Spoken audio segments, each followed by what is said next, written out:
अच्छा जी, birds breeding business का part 94 है ये। अस्सलाम वालेकुम, मैं हूं एहसन ज़फ़र, कराची पाकिस्तान से। और आज हम ऑल बर्ड्स की ब्रीडिंग के हवाले से एक कॉमन इशू डिस्कस करने जा रहे हैं जो कि किसी को भी आ सकता है, चाहे आपके पास रिंग नेक है, फिशर है, कॉकटेल्स हैं या किसी भी किस्म का कोई भी परिंदा है जिससे आप ब्रीड करवाते हैं या आप ब्रीडिंग सेटअप चलाते हैं।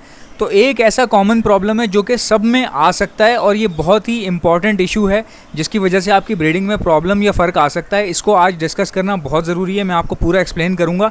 अच्छा, इस इशू को मुझे बहुत पहले ही एक्सप्लेन कर देना चाहिए था, अपनी किसी पिछली वीडियो में करना चाहिए था, बट मुझे ऐसा लगा कि आप में से काफ़ी लोगों को ये बात पहले से पता होगी। लेकिन जब आप लोगों के कुछ कमेंट्स मैंने पढ़े और कुछ लोगों ने मुझे व्हाट्सएप पर रब्ता किया तो वहाँ पर मुझे ये क्लिक किया कि शायद ये काफ़ी लोगों को ये बात नहीं पता, ये इतना बड़ा इशू है जिसको लोग नज़रअंदाज कर देते हैं, जिसकी वजह से उनके किसी भी बर्ड्स की ब्रीडिंग में इशू आ सकता है। तो आज की वीडियो बहुत इंपॉर्टेंट होने वाली है, चाहे आप फिंचेस रखते हैं, जावा रखते हैं, फिंचेस से लेके अगर आप मकाओ तक रखते हैं, तो सारे परिंदों, जितने भी परिंदे हैं, उन सब के रिलेटेड आज बहुत ही इंपॉर्टेंट वीडियो होने वाली है। तो इस वीडियो को ज़रूर गौर से देखिएगा क्योंकि आज की video very very very very very very very important होगी। अच्छा, एक भाई ने मुझे कमेंट में कहा था कि मेरे जो कॉकटेल्स हैं उनके पर झड़ रहे हैं और मेरे लोटिनो कुछ रखे हुए, लव बर्ड लोटिनो करके रखे हुए, सेम उसी तरह उनके भी पर झड़ रहे हैं। तो मैंने कहा कहीं ये मोल्ड तो नहीं कर रहे? तो उन्होंने कहा कि मैं आपको फिर एक काम करता हूँ, तस्वीरें भेज देता हूँ व्हाट्सएप के ऊपर। तो मैंने उनको फ़ौरी तौर पर अपना कमेंट्स में ही व्हाट्सएप नंबर दिया। उस व्हाट्सएप नंबर के थ्रू उन्होंने मुझे व्हाट्सएप पे कुछ तस्वीरें और कुछ वीडियोस वगैरह भेजी। तो मैंने देखा तो उनके जो पैरेट्स थे वो यानी कि बिल्कुल ही, यानी कि समझें कि स्किन नज़र आ रही थी उनकी, नंगे हो गए थे बिल्कुल वो गर्दन के पास से। तो मुझे समझ में नहीं आया क्योंकि वो इस तरह की चीज़ जो होती है ना, वो मोल्ट नहीं कहलाती। मोल्ट इस तरह नहीं होता कि पूरा नंगा हो गया परिंदा।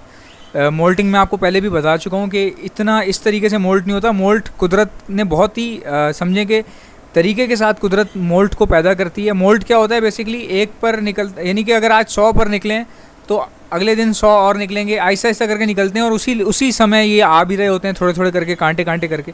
यानी परिंदा बिल्कुल नंगा नहीं हो जाता मोल्ट में।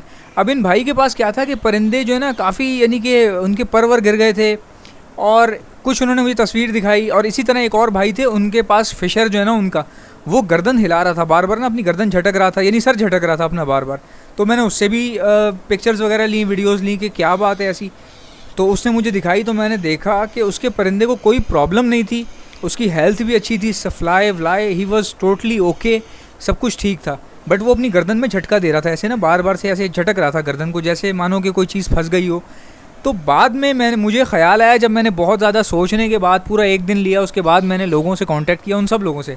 भाई मैं आपको बताता हूँ ये क्या होता है। परिंदों में लाइसिस होती हैं, लाइसिस कहते हैं जुओं को। ये जुएँ ऐसी होती हैं कि आपको नज़र ही नहीं आएंगी, ये याद रखिएगा। ये इतनी बारीक होती हैं, इनको यानी कि मैग्नीफाइंग ग्लास से देखना पड़ता है। और अगर आपके पास एल्बिनो है, यानी कि कोई भी वाइट परिंदा है, चाहे वो एल्बिनो लव बर्ड का हो या एल्बिनो कॉकटेल का हो, तो वाइट के ऊपर ये नज़र आ जाती हैं, यानी बहुत ज़्यादा गौर पे देखने पर नज़र आ जाती हैं। अब ये करती क्या है मैं आपको बताता हूँ।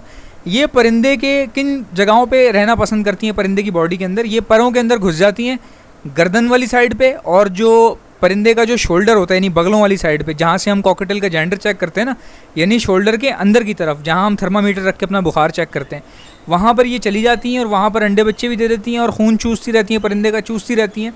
परिंदा मरता नहीं है, परिंदे को कोई नुकसान नहीं होता, परिंदा सिर्फ डिस्टर्ब रहता है, यानी वो खुजाता रहेगा, स्ट्रेस में रहेगा, अपनी सारी एक्टिविटीज़ छोड़ देगा और वो हो सकता है खाने पीने में कुछ कमी आ जाए उसके, थोड़ा बहुत कमज़ोर हो जाए, लेकिन मरता नहीं है परिंदा उससे, बहुत ज़्यादा नुकसानदेह नहीं है, मगर वो तंग करती हैं।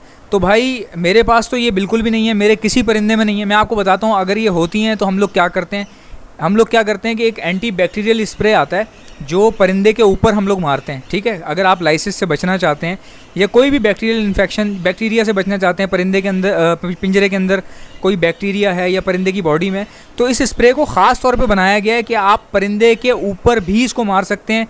ये दाने के अंदर भी अगर थोड़ा बहुत गिर जाए तब भी कोई मसला नहीं होगा, पानी में गिर जाए तब भी कोई मसला नहीं होगा। ये ह्यूमन फ्रेंडली है, आप इसको अपने घर में भी इस्तेमाल कर सकते हैं, परिंदों के अलावा अपने रूम्स में, किचन्स में इस्तेमाल कर सकते हैं, और इसको परिंदे के ऊपर मार सकते हैं। परिंदे के ऊपर मैं इसको स्प्रे करता हूँ। अब ये देख लें कि ये शिंगन विंग्स ताइवान फार्मूले का बना हुआ है और ये शिंगन विंग्स ताइवान ही से ही वहाँ से ही इंपोर्ट होता है फार्मूला बेसिकली, और ये लिक्विड फॉर्म में होता है। अब इसका चक्कर ये है कि 20 ml जो है 2 लीटर पानी में, 1 लीटर पानी में डालते हैं 20 ml आप 1 लीटर पानी में मिलाएंगे इस दवाई को, उसके बाद अच्छे से उसको हिलाने के बाद आप स्प्रे करेंगे अपने परिंदों पे, अपने पिंजरे पे, अपने ब्रीडिंग सेटअप पे। अगर आप अपने किचन या रूम में करना चाहें वहाँ भी आप कर सकते हैं। इसका बहुत फ़ायदा है और इसकी प्राइस भी बहुत ही ज़्यादा अफोर्डेबल है। अगर आप में से कोई बंदा चाहता है इसको ख़रीदना तो मैं पूरे पाकिस्तान में इसको सप्लाई करता हूँ, कराची में, ऑल ओवर दी पाकिस्तान, जहाँ जहाँ भी आप हैं आपके घर ये पहुँच जाएगा। पाकिस्तान से बाहर मैं इसको नहीं भेज सकता बिकॉज एक्सपोर्ट लाइसेंस चाहिए। अल्लाह हाफ़िज़।